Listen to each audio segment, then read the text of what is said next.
What's up, guys? Just finished installing my DeAutoLED HIDs. I'm just going to show you where I had mounted the ballast. Got the passenger side tucked up over here. It's going to be double-sided taped to the washer fluid reservoir. I have the driver's side on the frame rail down there. You can see it. Come over here. Have it double-sided taped right there.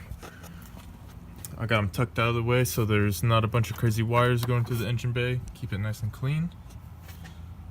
Driver's side. Passenger side. Took the bumper off. Took the headlights out.